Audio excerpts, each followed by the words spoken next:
We have Damien Farrell from Monash University. Can you put your hands together?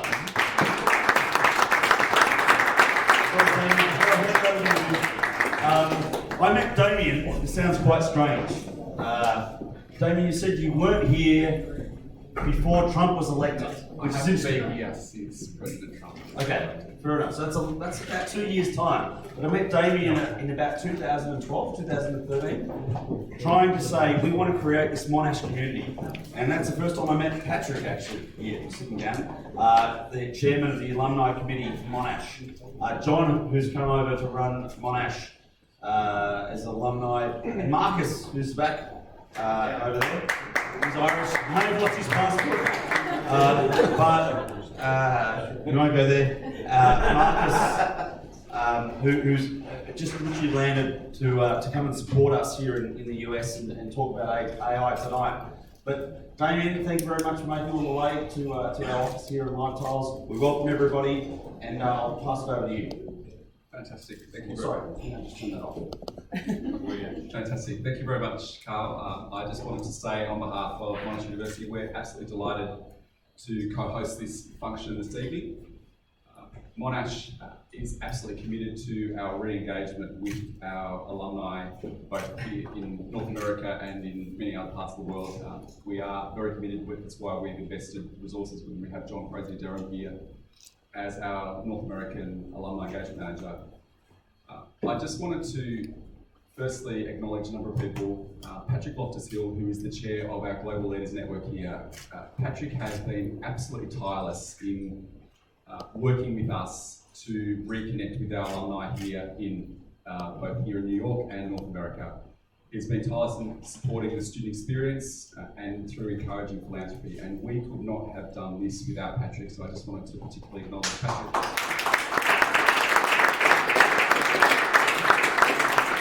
I also wanted to acknowledge, and I know Ian's speaking later, Professor Ian Meredith. He is the mastermind behind Victorian Heart Hospital. If you don't know, Monash University will soon be the home of the first comprehensive heart and research institute in Australia, and it is because of Ian Meredith.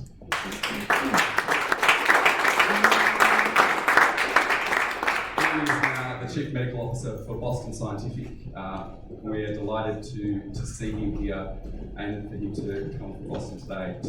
Ian will be honoured by the university with the university's highest honour when he receives an honorary doctorate later this year. He doesn't really need a doctorate, he is a professor already, but it is really very much the esteem in which Ian is held, so I'm delighted to see Ian again. And I finally wanted to also thank and acknowledge Karl, both for his personal contribution in reconnecting with Monash University since we started this journey back in 2012, 2013. And also for the commitment that he has made through LiveTiles. LiveTiles is now a enterprise partner of Monash University, and they have just done an incredible amount for the student experience. And as I mentioned, both Karl and Patrick have been leaders in the student experience through the Global Discovery Program, which is pioneered here, and we see evidence of the benefit of the student experience here tonight. And I know I was talking to Grace before, who is a student experience at one of the Global Discovery Program scholars, and she now has a job at Revlon here as a consequence of that. So I think that's just a real example of the benefits of what our alumni are giving to our students, and it makes the difference. It means that our students leave as more positive and proactive alumni. We're delighted to be here this evening. I know you are all looking forward to our other speakers, so I will hand over. I'll thank Karl again and LiveTiles for hosting us this evening, and thank you again for all of our attendees. And now I'll hand over to Ebony. Thank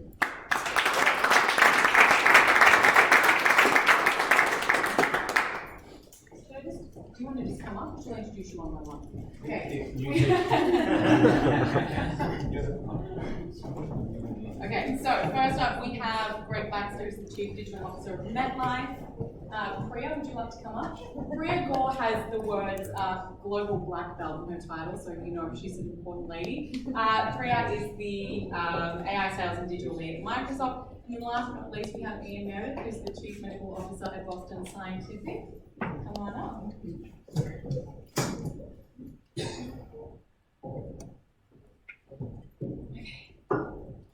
So I'm really excited that you're all here tonight. We've got an amazing lineup, and I think no matter your understanding of AI at the moment, I think you're going to come out of tonight with some more knowledge that you didn't already have.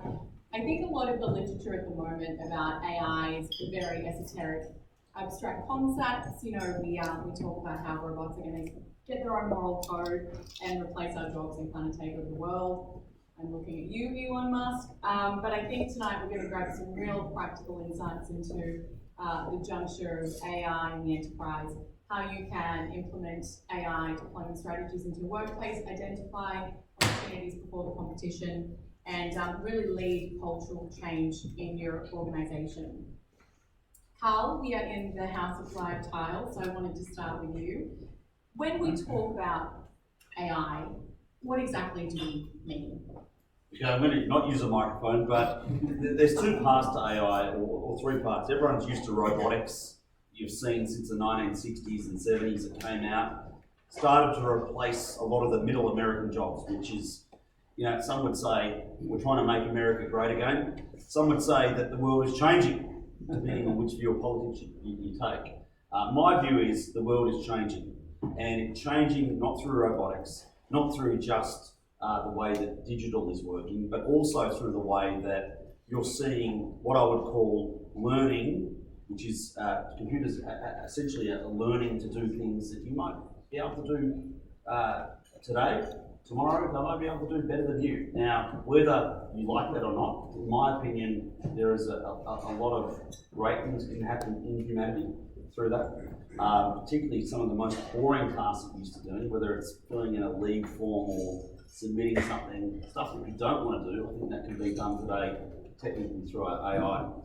And then we also think about it in terms of language understanding. So am I talking to a device? Is it, you know, you've seen Alexa and Google at home, those devices come in with Siri. And that's a very basic part of what I would call AI, which is learning about your speech. And most people think of AI as speech, or they think of it as robotics. But the real technical part of AI, and I'm very keen to hear from Professor Meredith later on, is when you can get some knowledge that a surgeon or a doctor or someone that's very highly skilled can implement something that may have taken many, many years to implement. And that's where I think the artificial intelligence, and the keyword intelligence part of it will come to fruition in my perspective. Greg, I want to throw to you, you know, in your role as Chief Digital Officer at MetLife, and you held a very similar role at Citibank, you're responsible for going to really big organizations and implementing sweeping change and innovation and embracing of digital. And I was reading a story recently about how you were trying to get the attention of a lot of important Wall Street types and really drive home the importance of embracing in digital. And we know that a lot of companies are now living and dying by this, entire industries. If they don't embrace digital, they're dead. I'm a journalist, I know this very well. But Greg, you said that you told these people that AI and digital disruption would be as big as the Industrial Revolution, and that we're living in a new information age. Just how important is it for companies to get on board with digital and AI? Yeah, thanks, Ebony. I think I made that statement before comp was paid out and the company was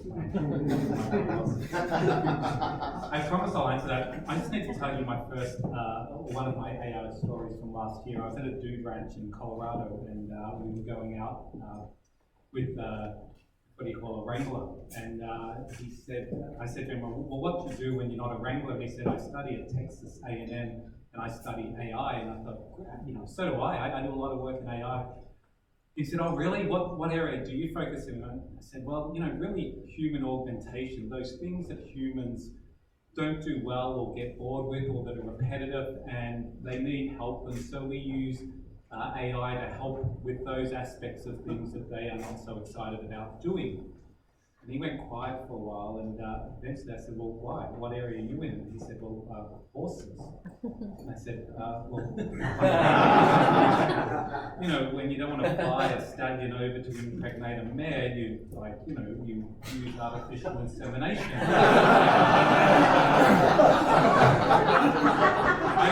I didn't go out with this wrangler again. He was a East Coast New Yorkers. I claimed I was New York and I denied being Australian. But now the more serious aspect, I mean, you touch on this thing about the Industrial Revolution. If you believe it, which I do, and I believe that what we are creating will be as impactful. It's this combination of what society, community, and clients expect, and the art of what's possible, and it's fundamentally changing. And what is so powerful about that is that it's changing on our watch. That is, we're not innocent bystanders in all of this. And as we go through AI and all sorts of technologies, we get to shape a utopian or a dystopian future. That is, it just doesn't turn out the way it does. And the decisions we might make now and how we apply technologies and use them, I think, needs to have that level of gravity and that level of purpose and passion around what we're trying to do. And if I just apply it, bring it to life for a moment before we geek out a little bit on AI. I now work at MetLife, and we spend about $45 billion every year after you contracted a disease, mental illness, a cancer, somebody you love died, the car broke, crashed, the house burned down. We pay all of this after it happened. And in an intelligent world where you can embed intelligence into everything you do, every decision you make, even into yourselves, we should be able to predict more effectively using these sorts of technologies. And if we can predict, we can price. That's what excites the company somewhat. But you can also mitigate and intervene. And we get to touch 100 million lives as a company. And does the life of one of those people matter? If we were able to predict using these sorts of technologies the likelihood of a cancer onset and do something to help that, does that one person matter to 10 or 20 people around them? You multiply that by 100 million and you're at 1 to 2 billion people. And I know this is a little bit far-fetched and it's a little serious on it all, but that's the sort of way we need to think about these technologies, and that's why I describe it as a revolution. And this naturally, I think, goes to you, Ian, because of the work that your company does and trying to revolutionise healthcare. Now, your company has a very, we were talking earlier about innovation, not just for the sake of innovation, but your company has certain principles that it adheres to when it's looking at ways that it can create new technology and AI. Tell me a bit about those guiding principles that Boston Scientific uses. Yes, thanks, Ebony. So it's a mission-driven company, and the mission is advancing science for life. The subscript there is advancing science for life, equitably, fairly, in a meaningful way for everyone, everywhere. And so the principles that we're trying to apply is how do we actually improve the quality of life longitudinally as opposed to transactionally. So we're a medical device company, so if you have a heart attack, you might get a coronary stent put in your coronary arteries, or if you had a problem with your heart rhythm, you might have a pacemaker, or if you needed a heart valve put in, we have that solution. What if each of those devices were smart and enabled? It could provide predictive information the way Greg described, very unique predictive information that would actually be able to prevent readmissions to hospital or predict what might actually happen next. And so they're the sort of technologies that we are actually working on to move in the current age from transactional to true value care, value-based care that provides solutions longitudinally. If you think about healthcare, you say, well, what do you really want to do? You want to improve the patient's experience, the whole experience of having a healthcare episode. You want that to be more appealing, as appealing as it possibly could be. You want to improve the quality of the outcomes from whatever procedure or intervention that you actually have. You want to reduce the cost of that. You want to prevent readmissions, and you want to improve the quality and life experience of the healthcare providers that are delivering that care. And so, for us to be successful in the future, we're moving away from the transaction where we solve a problem today, whether it be a pacemaker or an electrode in the brain for your epilepsy, or a biopsy tool, or a robotic extraction of something, to using all of these tools, either implantable or transient, to gather information that will help actually shape your life in a way that you can actually monitor it with signals at a granular level of the type that you never had. So that's the exciting thing that I do in this job. It's that confluence of medical technology meets the digital revolution. And so, as Greg said, the possibilities are endless. And later on, I can tell you about some of the crazy, funky things that we're doing, which I'm just so We should excited definitely about. talk about that at some point. Actually, let's talk about it now. What are some of the crazy, funky things you guys are doing? Well, so some of the things we're doing is now, when you have a pacemaker put in, elderly patients have a pacemaker put in, and that pacemaker regulates their heart because their ability to regulate their heart rhythm has died. Their standard pacing system has actually become defunct. It's just an electrical system and it's failed. So you have a pacemaker. The pacemakers we put in today can actually listen to your heart sounds and say how well your heart valves are closing. Are the doors slamming closed or are they struggling to get closed? So they listen to heart sounds, they listen to the heart rate, they measure your respiratory rate, they can measure how much water is in your chest. In other words, do you have signs of heart failure? They measure how you change in posture, how much movement you did in the day, just the same way as your iPhone does. So when you take all those metrics together using AI, you can actually create a composite score that accurately predicts your risk of actually future admission to hospital with heart failure.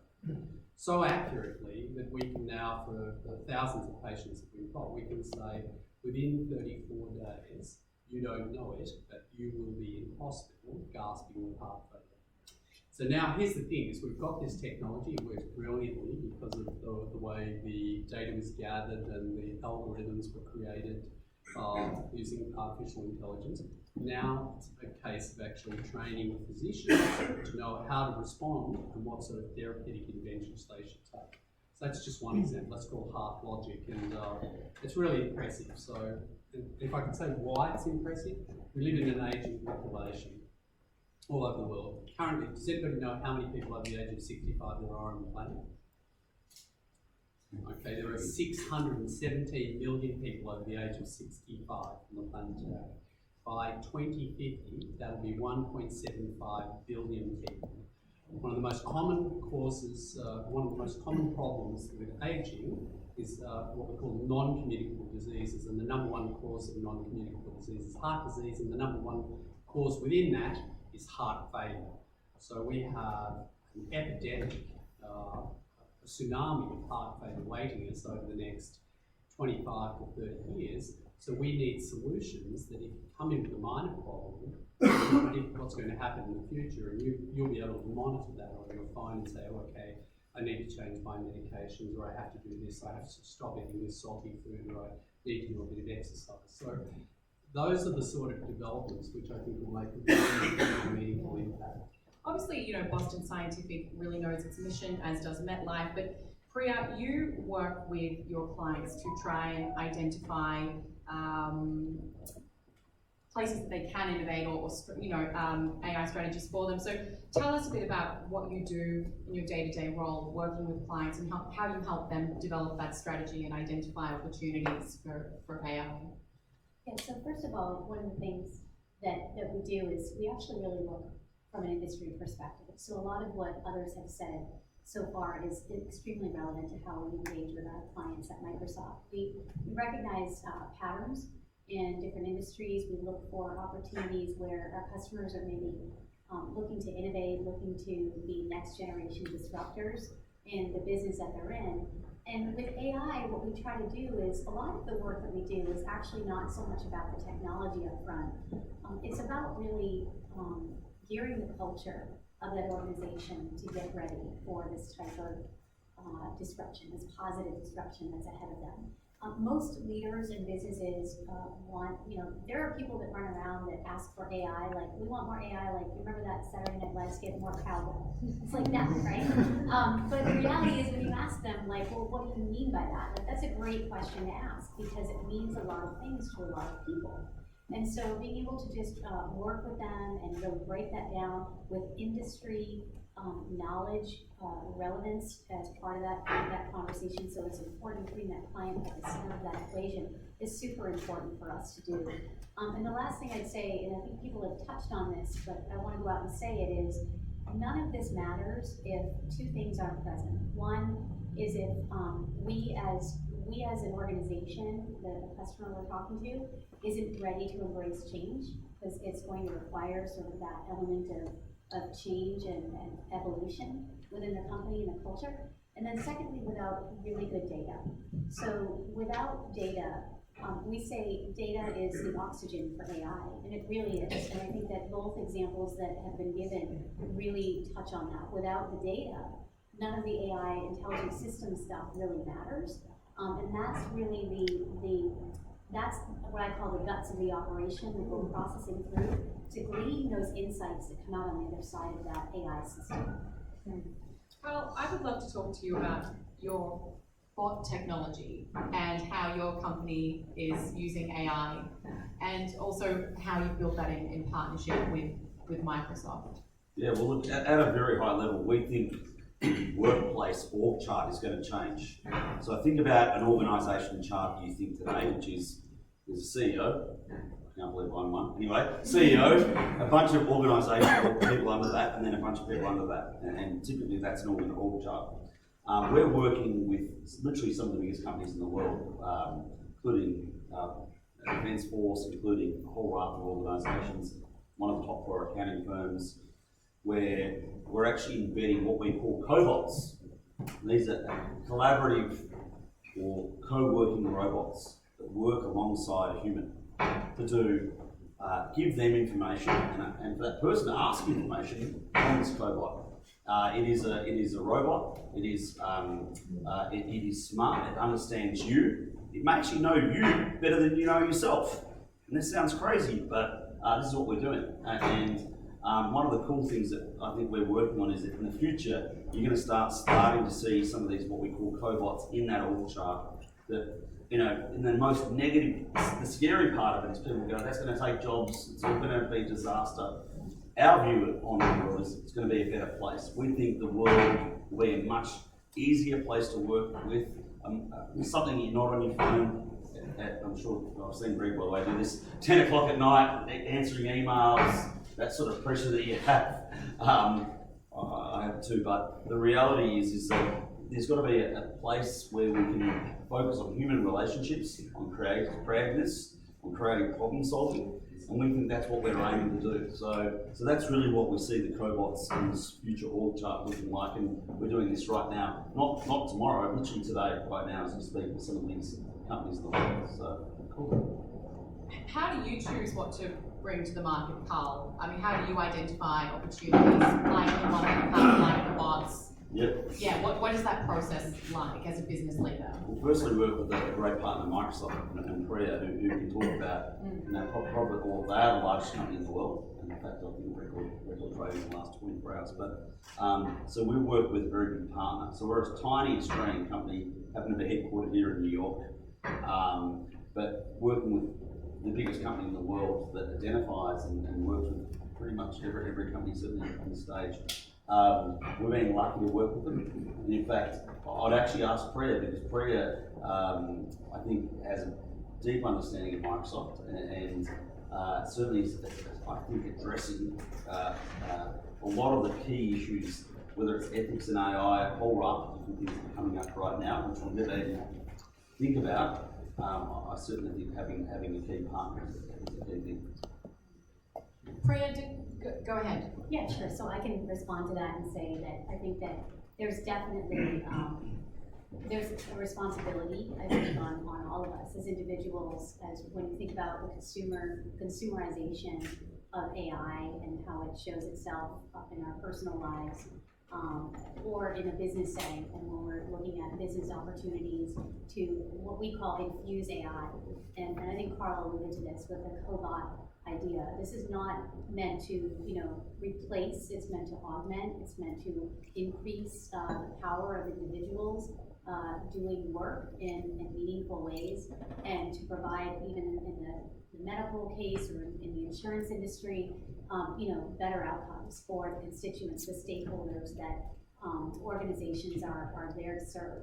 And I think that when we think about it from that perspective, and we help our clients understand that this is really a moment in humanity for us all to really either, as you've said, sort of get on or off the train and embrace and figure out how we're going to, augment our own culture to employ AI into the ecosystem of our company, that becomes then, I think, the door opener to then start, as I said before, you think big, but start small. Like getting in and thinking about the highest value opportunity to engage and infuse AI into a workflow, a business process, or maybe it's you want to use conversational AI and bots to amplify your brand and start meeting your customers where they're at, right? We have customers that deploy bots like the LiveTiles platform into channels like Facebook, where they already have 4.5 million followers out there that are customers.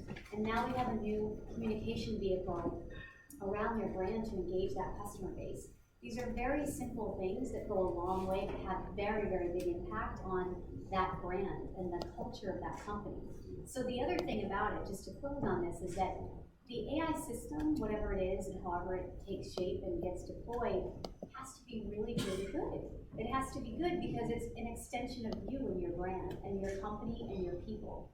And finally, your employees, no matter what, they have to trust it. So another tip that we always give is, make sure when you're deploying something, like try it out with your employees. Like make sure that you use take the opportunity to find a couple of employee enablement opportunities to infuse AI into a business process and get the company really comfortable with it. Because when everybody is on the train, it's a very, very powerful thing. Priya, what are some common ways that Microsoft is helping their clients become more, agile and competitive? What are some common AI applications now that people could, understand and relate to that you're using at the moment? Yeah, we have, so a couple things. We help customers really understand, first of all, conceptually, that infusing AI into your business, whether it's for internal employee enablement use cases or external customer engagement use cases or patient engagement use cases, it's a journey. And so it's okay to start, you don't have to go big bang. We look for opportunities to engage in a very agile way with our customers. So you can take a little bit of, you can take a use case and make sure you have enough data really to engage around the feasibility, looking at the feasibility of that use case. One of the things that we've learned as we work with all kinds of different customers across all different industries is sometimes, leadership will come out and say, hey, we've got 3 really big use cases. We want you to engage with us. We need you to help us do this thing. We actually step back and do a feasibility analysis with them to understand, okay, if we help you solve this problem, will this really at the end make a difference for you in your business? And it's interesting, just even doing that with the customer, they know their business better than we do, right? They're the experts in their industry. Just helping facilitate that piece of it makes such a big difference, because what we don't want to do is, again, using technology for the sake of technology because it's there. No, let's use it because it's going to actually bring incredible value or bring that real exponential power to delivering better patient outcomes or better earlier intervention for something that could help save a life or something really, really meaningful that they don't have today. And knowing that baseline where we're at today and then looking at the feasibility and where we want to be, that's like the most important thing. You talked earlier, Priya, about culture and making sure that all your employees are on board. Greg, this is something that I want to talk to you about because a big part of your job is coming into big organizations, leading change, and then making sure that everyone's on board. How do you lead, cultural transformation within organizations to make sure that all these big digital changes are embraced? Yeah, I think the key thing is just to start with what's the problem and is it worth solving. And when you, I think about AI in 2 ways. There's perceptive and cognitive. And perceptive technologies just perceive the world the way you or they see, feel, taste, smell things. So as an example, telemetrics in a car that can tell how fast you're traveling, lane changing, etc. Things that can read documents and then digitize them. Things that can hear voice calls. And we have emotive prompts for our call center people to say whether or not we're speaking too fast, whether or not they need to show empathy, etc. Which is a little interesting because people say, well, is AI teaching you to be empathetic? No, it's just telling these call center people it's okay to be empathetic again, given all the usual call center metrics that we have. Those perceptive technologies are proven, scalable, working, and non-threatening to anybody. And I think, you know, if you were thinking, well, what do you do with AI? Focus on that. That's the easy stuff, just to start deploying out and helping with the calls that are coming in, conversational IVR, simple chatbots in many ways. It's the cognitive side that I think is really complex. And that's where you've got to start to work on what is the purpose, what is the problem that you're trying to solve. And this is, I pre-mentioned, this is not about technology. It is completely not about technology. Every one of us needs to stand in front of every decision the company makes and explain it and stand behind it, and if it was wrong, be accountable for it and go and fix it. And if you've outsourced that to anybody, you're standing there in front of customers, regulators, shareholders saying, I don't know why we made that decision. And I think when you start to explain, all we are here to do from a digital technology perspective is help explain a tool, help you understand what are the problems that you want to solve, what are the decisions you want to make, and then deploy it in that way. And allow them to own it, because ultimately, it's the application of these technologies that has impact. It's not the technology itself. And it's the people that are doing this day in, day out that know how to apply it and what impact that will have. So it's around that. And so, you know, one of the things we've done is we've introduced training, level 1, to get people aware and understand what all these technologies are. HR wanted to jump to the next level, which was how do I get deep and skilled in it? And what we've pulled back and said, no, the next step is how do I apply it? You don't need to know the details, you just need to know what is the problem and how do you apply it and how do you be accountable for it. And then if you really love this, you can become a geek and we'll train you in it. But the real thing is the application of it. Yeah.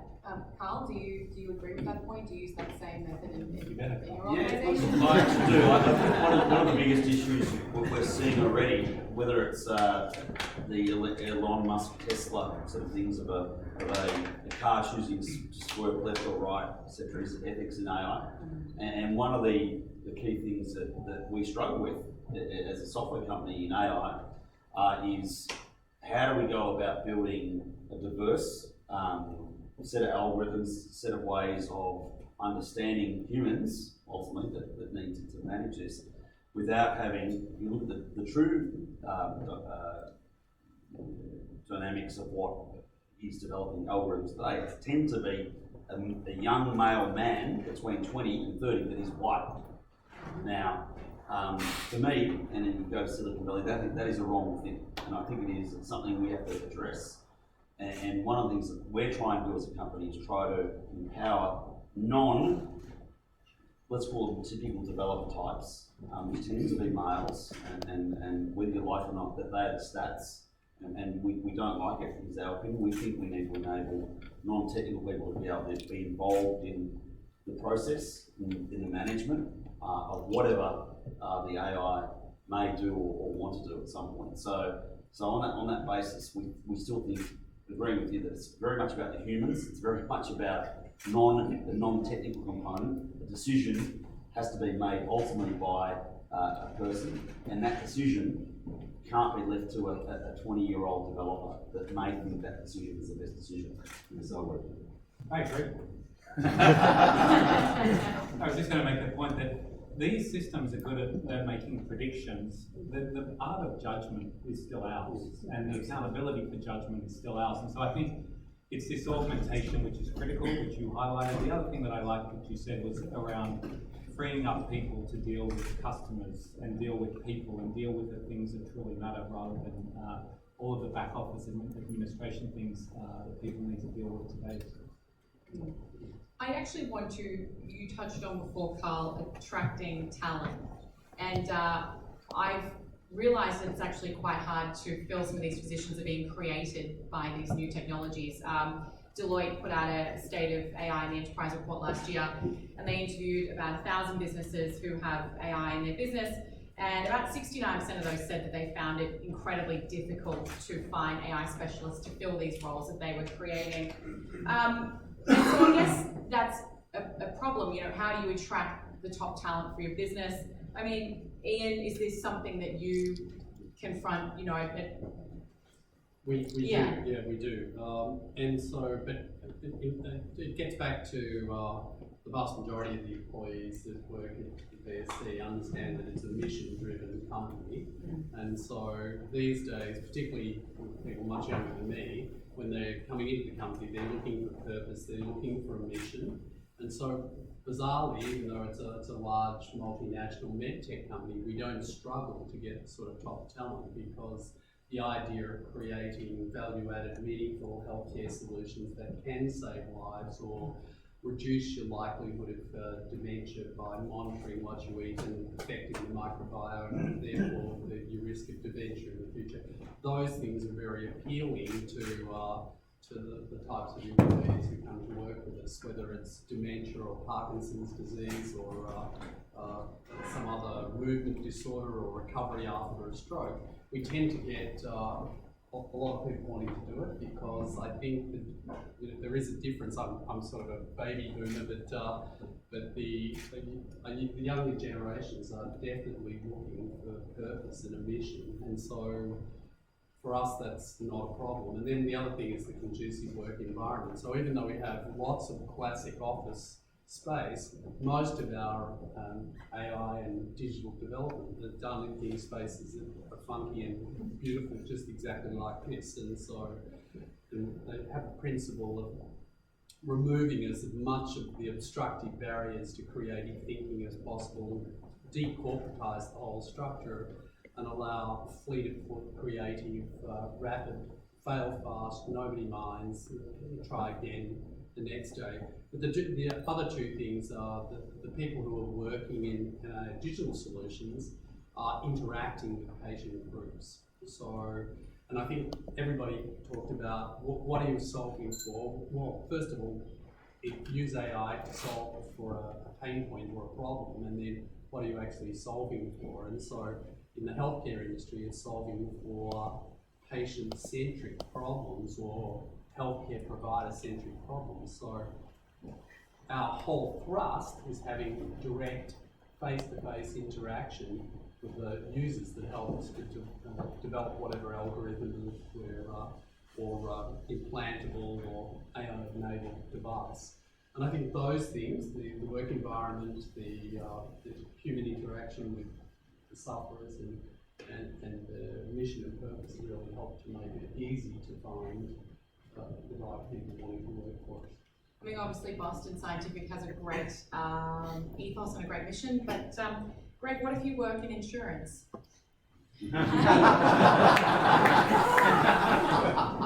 Ouch. Well, as I I'd like another job. No, the interesting thing with insurance is, why would you insure anything? I mean, it's only because you love it, can't live without it, or it's what's going to be left behind is meaningful to you.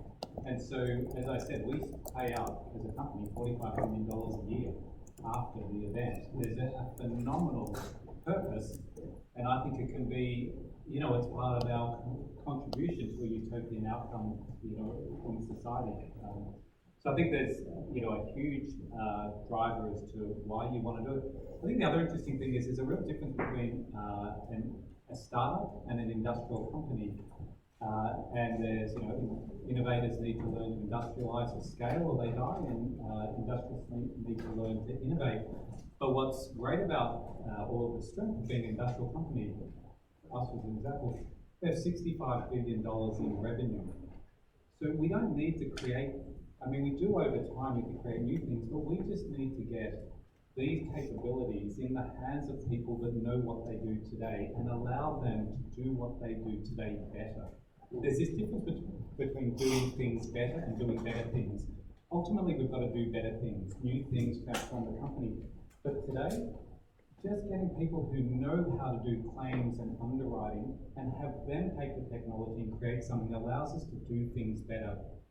And you multiply anything, any small percentage by 65 billion, and you've got a unicorn in the making. And that's why for us, it's not about Hail Mary passes, it's about the applied use of these technologies today to create the capacity to start to think about radically how would we create the utopian future. So you're always balancing those two things. And when people start to understand that, they realise that they can contribute meaningfully to today's world, and they can contribute meaningfully to tomorrow's world. And I mean, I wouldn't want this on the record. Who wants to go in New York and work for an insurance company, given the vibrancy that's here? But people do want to go and work for purpose. They want to work for people. They want to work with tools and data and the ability to change things. And so you've got to create that sort of a commitment to people and partnerships. You've got to recognise that some things you're simply not going to do, and you need to find partners who can do it for you. Do we have time for one more question? Who's timing us? Yes, one more. Okay, fabulous. So we'll get to the Q&A, but really quickly, I just wanted to actually talk about partnerships, Greg, because and all of you actually, because you've all partnered with different companies. You've all said, well, we can't do all this ourselves, and I think that's a really interesting thing. I know, Greg, that you said once that it's more important to establish partnerships than trying to compete with really agile innovators, especially if you're a really big company like Citibank or MetLife. You can kind of outsource that. And I know, Ian, your company, Boston Scientific, has some pretty interesting ways of engaging with young kind of agile innovators. So actually, Ian, I will talk to you about your big data challenge, Connected Patient, and how a big company like Boston Scientific is engaging the startup community and incentivizing them to come up with solutions for you. Yeah, it's a great point. So I think you're referring to the Connected Patient Challenge. So we partner with Google on small startups that work on patient-connected technologies that are smart and enabled. And we foster this and have prize competitions each year, and it means that we can actually put out, for argument's sake, a description of what next year's Connected Patient Challenge might be. Nutrition and outcomes, or nutrition and health, and then you attract a lot of people to present their technology, and we can fund those, and the best of those we can actually financially support. So that's one way, but we do that in conjunction with Google and other partners, which has been enormously helpful to be able to time what the pain points are and what things really need to be addressed. Mm-hmm.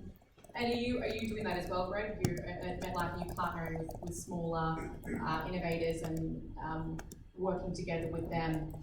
Yeah, you've got to work out what your core competence is and own that. And I think one thing on AI, I think you have to own the platform. I think you've got to own the featureization. I think you've got to own the data ingestion. And I don't think you should be outsourcing those things. And that takes time to work with. But then who sits on those platforms? Absolutely. And we partnered with Techstars to create an accelerator last year. And some of the areas like post-maternal care, after a woman's had a child and the medical system focuses on the child, how do you, and in America, I don't know what you have, 6 weeks or something to get back to work, to be a mother, to be a partner, to be a professional within 6 weeks. And we, as a company, interestingly, it's called a disability in the US. We pay for that period. If you have mental illness or other complications, we pay for that. The idea of getting people back to wholeness is a really big deal. And startups have so many ideas in this space. And so we have a startup running on that we're now funding. We have one on autism, all these sorts of areas that are just not big enough at the moment for us to go and build product out of. But we've got a platform and a distribution and all the Fortune 100 companies that want these sorts of outcomes. So we have assets that they don't, and they have capabilities that we're never going to have. And so the ability to bring them onto our platform and let them scale, which is what they need, and it allows us to innovate. So we see it as absolutely critical to create these ecosystems of outcomes and value for customers that we wouldn't be able to do on our own.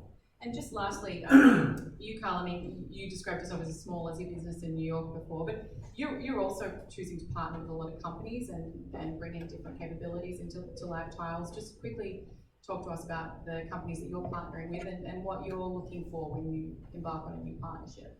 Interesting, we're partnering obviously with Microsoft on a large number of companies from Deloitte and for PwC. However, probably the most exciting thing we're doing right now, a passionate project of Peter and myself, obviously Monash, we talked about this earlier, but partly what we're doing is not just around education, but around wellness for the workplace.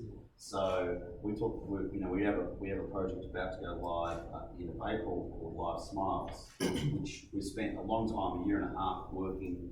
How can we use AI and the tool set we have to give it away to companies for free to make people happier in the workplace, to make work not so boring. It's not just about putting a big bar.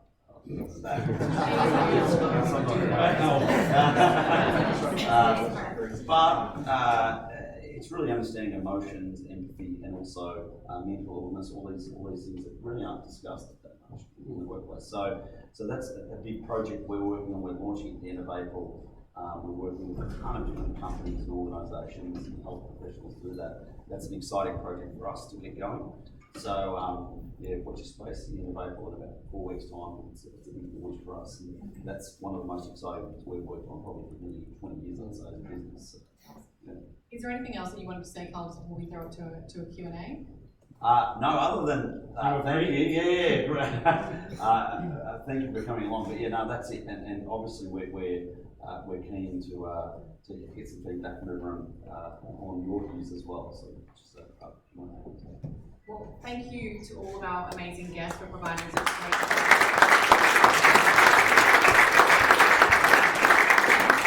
I do love insurance, Greg. That was a bit mean. I think we have a cube coming around that has a microphone in it. We do. Does anyone have a yes? Oh wow. Okay. My question's is it on? So, yeah. Okay, my question's for Ian. Toby Cameron from Centre Health here, so we also partner with you in North America. My question is, we can easily convince people in our organisation when it comes to patient experience, value-based healthcare solutions externally. Where we struggle is, let's call it, introducing AI within our own enterprise, because if we take an example like with Carl's cobots or so forth, let's say I take care of our global sales enablement. So for our salespeople, they all know they spend about 30% of their time in front of customers. And then we say, that's great, we're going to introduce AI, cobots, everything like that will make you more efficient. It doesn't take them long to realise that we don't need as many salespeople once they are more efficient. So the internal transformation of our own processes through AI, machine learning and so forth is a lot slower than the external facing view. And I'm just wondering how that is at Boston Scientific, or any other example from Priya and so forth about how we could accelerate that. Yeah, so that's a great question, and there's quite a few answers built into this, and I think I talked about external uses of AI for a company like Boston Scientific in dealing with physicians, healthcare systems and patients.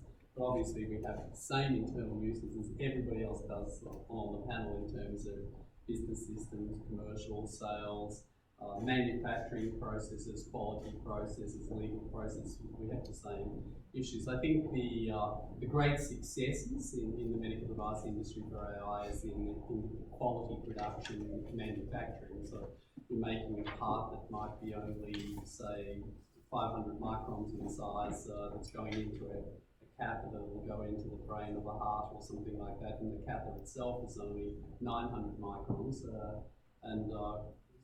you can use AI-controlled assessments to make sure that the production of these is better, and therefore there's less waste and the yield is higher. So those sort of uses of AI, nobody worries about, because it's not really taking away or threatening people. But I think Greg said it before. I think what it's doing is really enabling people to get on to other less tedious parts of their workday or tasks. So I think the sales processes, I think that's one where it takes a while to win the hearts and minds, to see that it actually makes them more efficient and more productive in the field and less travel time, and have a normal, healthier life rather than being on an aircraft going here, there or everywhere. So I think it is a slow process, but there are some clear wins in industry, like for us in the quality manufacturing of tiny parts by building these algorithms. as a salesperson my whole life, I have a comment for you, and it would be, and again, I'm a little bit competitive too, so I'll put that in the mix. If the data is good, and again, I don't need to keep harping on data, but it's so important. The data is good because sellers won't believe an AI system that's helping them be, better at their human job if the data is not great. But if the data is really good and it can start to predict, for example, if I'm an account manager and I have 55 accounts and I'm going to try to get to everybody and I can't, because I just can't, right? But it can help me understand, based on all the different inputs that we have in the model, which customers have the best likelihood of, closing if I go meet with them 3 times versus this one where I only have to really see once a year. I mean, I'm making this up, but this is how these systems work. Then all of a sudden, if I were a seller in your company, I would embrace that system. Because number one, you're going to still have salespeople. Number two, you're going to make more money because you're going to start to get at the right clients at the right time, at the right frequency. And I think actually at the end of the day, for salespeople, we say this all the time, partners as well. People buy and partner with people they trust. And so the better data you have as a salesperson versus like finger in the wind, let me see if this sticks, which is what most salespeople do sometimes, unfortunately, when they go into a meeting. To have better information going in. What if you could actually research the client you're going in to meet and have quicker time to getting your head around their business? Because it's not about you and what you're selling, it's about them and what they're trying to do to transform. To me, that's the moment of it makes you a better salesperson. So if you want me to come in and talk to salespeople about this, I welcome the opportunity. We have some more questions in the back. Nice throw. Hi, I'm Cynthia. I work at LiveTiles and Customer Success, and you mentioned again that focus on data, and that's so often where customers start. Like, how good is your data? So I'm curious to hear from the panelists, either in your own experience with your own organizations, what did it take to clean that data, or from organizations you've worked with through Microsoft? Who have you seen do this well? Do you need Marie Kondo to come in? Like, you have to hire her to come in and do this. What does it take? So data is everything. Broad, clean, deep, integrated, it's everything. So your algorithms and the intelligence for the output is only as good as the data that goes in. We all know that. And so for us, there are sort of closed and defined systems, like I described before, hard logic. It's very easy to get the perfect data because it's being acquired for you by the devices. But it becomes more complicated when you're actually trying to do commercial things in 125 countries with all the language barriers and different business practices. So I get that, and so the quality of the data is everything, and it really requires building the right culture and having a lot of buy-in so that people actually really see the value of this. And that's where part of it is hearts and minds, and part of it is showing that when you've got data, you drive good responses and you prove to people that these systems are going to work. So there are some data we have that is just so easy to collect and it's so perfect. If I could give one quick example, like does everybody said a 12-lead EKG or ECG, as we would say in Australia? So you can actually look at that 12-lead ECG. It's a standard sort of US legal piece of paper, or in Australia A4, and it has 12 little squiggly lines on it like that. And so you can feed in hundreds and hundreds of thousands, literally millions of these, and you put in the patient's name and all this sort of stuff. And because that data is uniform, we can now slide in a single ECG and it'll say there's a 45-year-old female. Now, hitherto, it was impossible to say anything other than what was on the page. You couldn't predict that was a female and I was 48 to 45. We can even now say that they're ahead of their biological life or healthier than their chronological life or whatever, just from those 12 little squiggly lines. So great data, not even in the frequency domain, just in the time domain, can do that as long as it's clean. But then you have simple sales processes where it's can be difficult. I agree. The culture point is critical. Just a couple of observations. One is it depends a bit on the use case. There's ones that are probabilistic or directional and ones that are absolute. and clearly the level of data and accuracy of data is really different. You know, a marketing campaign or people targeting or on the balance of probability, what would happen or what might happen. So the accuracy of data varies between that. The other one I would highlight, we're in a world of data. I mean, whatever the statistics are, every 18 months we create more data than we ever had. All that data, and I'll use Google as an example. What all Google want to do with us in Latin America is just take our outcomes, that is, who bought a second product or who persisted, connect it to all of their data and then tell us people like this will persist. The minute we give them that outcome, they then know the model of persistency for the entire insurance industry. And when you think about what data is, there's a world of data out there. For your particular industry, most of it is kind of useless until you connect it to the outcomes that you know in your company. And you know, for me, it's a red line. We simply do not give our outcomes to another company. We'll buy data in all the time.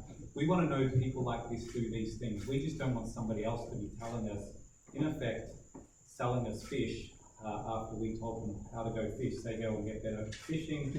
We collect the fish every time until the basket gets less, and then we say we better go fish ourselves. And it's like, we don't even know who these people are. And so this thing about data being critical and that other companies have all of it is kind of true. It's just, it's not much value until you connect it to the outcomes you have. So just be really cautious about saying, well, we only have this bit of data and they have all of that. I think we've got time for one more question. I think down the front here, did you have a question? It was a little bit of a question and a little bit of an observation that I would tee up for Priya, not for Vanilla, but because it's part of Microsoft. A lot of people in the room probably use Office 365, and there's a sort of data fabric behind that with my analytics that I've personally seen allow me to make better decisions about how I spend my time. Does Microsoft evangelize that? Because I think it also goes to that culture of adoption you were talking about before. Definitely, 100%. So what Neil's asking about is, if you think about Microsoft, when people think about the brand Microsoft, I think traditionally we're known for Windows and Office, right, products, software products, right? That's sort of where we started. But now when you think about Microsoft, there's so much more, right? We've got platforms that enable companies like Boston Scientific and MetLife and many other customers of ours. We provide the building blocks that then enable them to build their own systems, their own IP, right, for their specific industry, and that's super important to us as well. But the reality is, when you think about it, when you have to be careful about when you build and when you buy the software that may already exist that has AI infused in it, and that's one of the things that we've done at Microsoft. So as we've evolved and we continue to release new versions of products, for example, in the Microsoft Office suite, we have things like focused inbox. So if you use Outlook and you kind of now see you have two tabs, you have focused and you have other. Well, the system's learning and it's getting to know your email readership preferences, and it's able to identify which emails from who are more important to you than others, and it can help organize your inbox to make it more efficient for you as a person going through your inbox in the morning, noon, and night to do that. My Analytics, another quick example. So with My Analytics, this is a feature within Microsoft Office 365 that customers can opt into and turn on in the system, where you can actually, as a user, you get your own report once a week that tells you a little bit about like the demographics of your schedule. So like, for example, one of the funny ones I read all the time, I'm like, oh goodness, I gotta change my behavior here, is how many hours I was in meetings where I was also doing other work, like doing email. Probably not great. But in a lot of other cases too, what I've loved about it is it will tell me, hey, you've got 3 hours free on Thursday. I think you should schedule some focus time. And it'll preempt me to say, you're double booked in these 3 times in your calendar next week, what are you going to do about it, right? That kind of stuff. So this is where we've infused, I guess what I'm saying, infused AI first party into our Microsoft Office platform, our Dynamics platform, the integration with LinkedIn that we have is super robust, for example, even salespeople and things like that. But then we also have our Azure platform, which is the building blocks and the foundations with cognitive services, with machine learning, with Databricks, and all these great tools that are available. Again, the technological foundation that gives our customers the opportunity to really innovate and create AI and infuse AI into their systems directly as well.